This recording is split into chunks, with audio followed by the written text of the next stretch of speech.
헤이버업 스케일업 파트너 밥입니다. 제이커브에 대해서 알아보겠습니다. 제이커브라는 것은 이처럼 알파벳 J의 형태로 생겼는데요.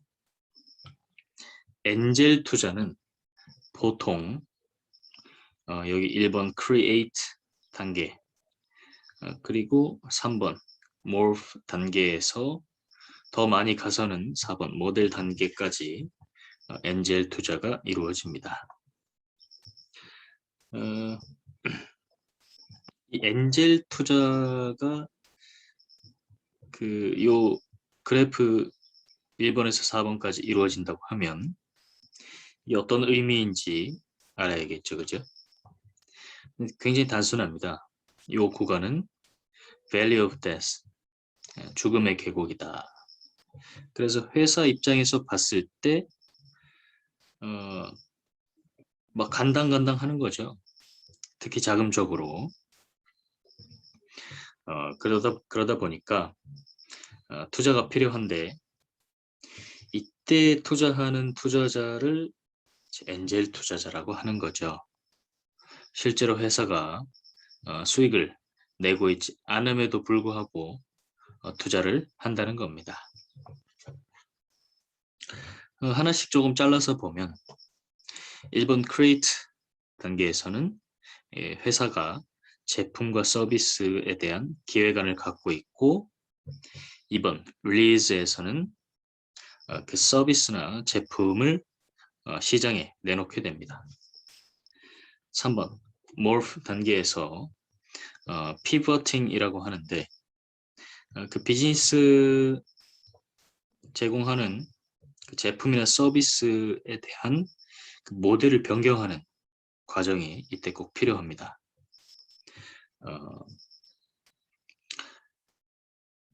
릴리즈를 하고 나서 시장에 대한 반응을 읽게 되는 거죠. 근데 보통은 시장에서 첫 번째는 반응이 굉장히 더디게 나타나고요. 두 번째는 반응이 없습니다.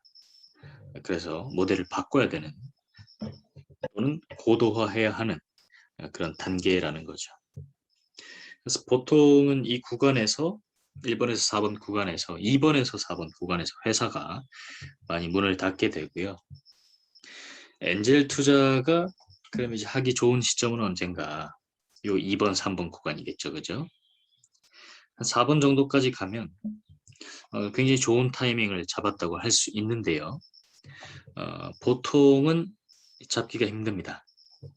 왜냐면 요 정도 가면 냄새를 이제 다 맡고 투자에 대한 규모가 커지게 되기 때문에 진정한 이 엔젤들은 2번에서 3번 정도 구간에서 회사를 발굴하고 투자를 하게 됩니다. 기본적으로 회사는 적자 상태이죠. 그래서 매출이 설령 발생한다고 하더라도 영업이익을 뽑아낼 수 있는 상황은 아니고요. 그러다 보니까 엔젤 투자를 받게 됩니다.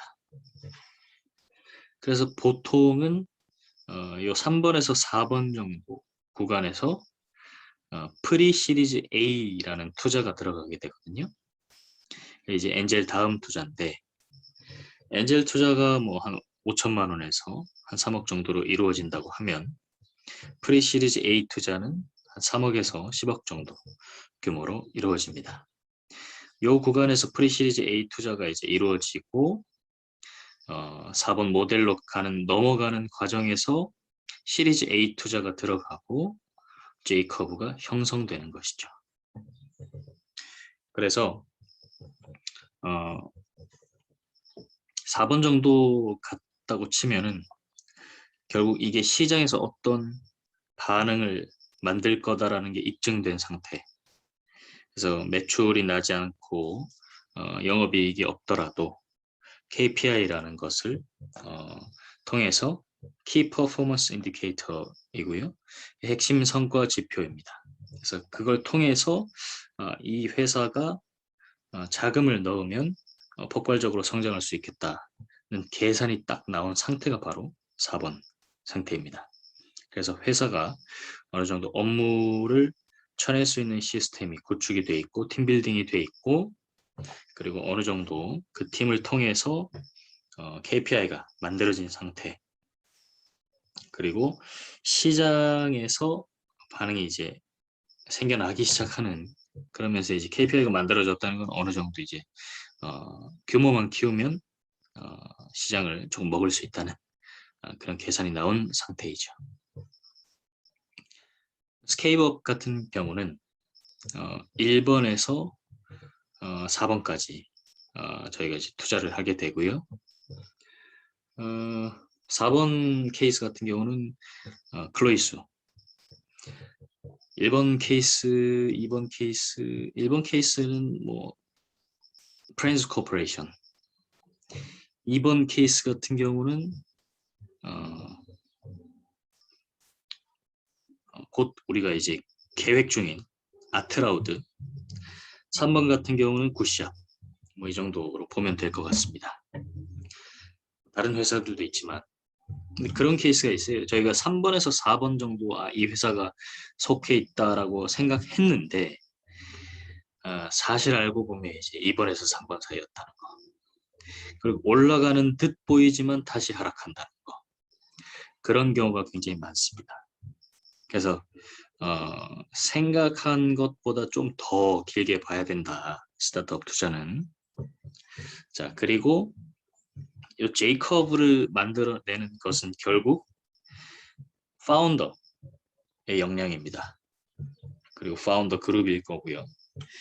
근데 파운더 그룹도 아니고 사실은 이제 파운더라고 보시면 될 것 같아요. 그래서 대표, 창업가, 사장에게 전부 다 달렸다라고 봐도 과언이 아닙니다. 그래서 그 대표이사가 가지고 있는 리더가 가지고 있는 학습 곡선, 러닝 커브가 마찬가지로 이렇게 성장을 해야 되는데요.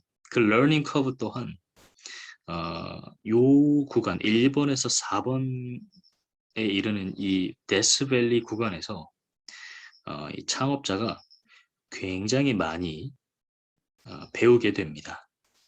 왜냐면 이때 너무 많은 고생을 하기 때문이죠. 그래서 보통 이 기간이 뭐 최소 뭐 1년에서 길면은 뭐 한 3년, 4년까지도 가는데 요 기간 동안 창업자가 굉장히 많이 성장하게 되는 시기입니다. 뭐 자금을 어떻게 활용해야 되는지 그리고 자금을 활용했는데 그거를 이제 약속한 그런 성과를 달성하지 못했을 때 그게 얼마나 힘든 건지 그리고 또는 갚아야 될 돈을 못 갚았을 때 그리고 이제 고객에게 신뢰를 잃었을 때 팀원들에게 이제 신뢰를 잃었을 때 그다음 본인의 업무 스타일 그다음에 이제 비즈니스 모델 정립 그다음 비전 뭐 도덕성 뭐 이런 모든 것들을 이 1번에서 4번 구간에서 배우게 되고 이때 창업가가 러닝 커브가 좋으면 잘 배우게 되고 J 커브를 결국 만들어내고 만약에 이때 이제 제대로 배우지 못하면 좀비 기업이라고 하는데 이 데스밸리로 그냥 쭉 가는 거, 즉 법인만 유지된 상태로 계속 가고 그 어떤 성과도 내지 못하고 폐업도 안 하는 상태 그런 좀비 기업이 되는 거죠. 그래서 이 데스밸리가 굉장히 중요합니다. 그래서 이 창업가를 성장시키는 교사가 이 셋이 있는데 첫 번째는 액셀러레이터 보다 초기에 창업가에게 조력하는 주체이고요. 마찬가지로 이제 한 3, 4번 구간에서 합류하게 돼요. 두 번째는 벤처 캐피탈리스트 4번, 5번, 6번 구간에서 합류하고요. 마지막으로는 데스밸리 예. 이 데스밸리가 정말 좋은 교사입니다. 반드시 필요한 교사이죠. 그래서 회사가 이게 출발하자마자 급속하게 막 성장하고 한다? 결국 다시 꼬꾸라집니다. 그래서 반드시 데스밸리를 경험한 창업가에게 투자를 해야 되고요. 이 구간 내에서 러닝 커브가 좋은 창업가에게 투자해야 합니다. 보통 창업가들도 꼰대가 많거든요. 그렇습니다. 감사합니다.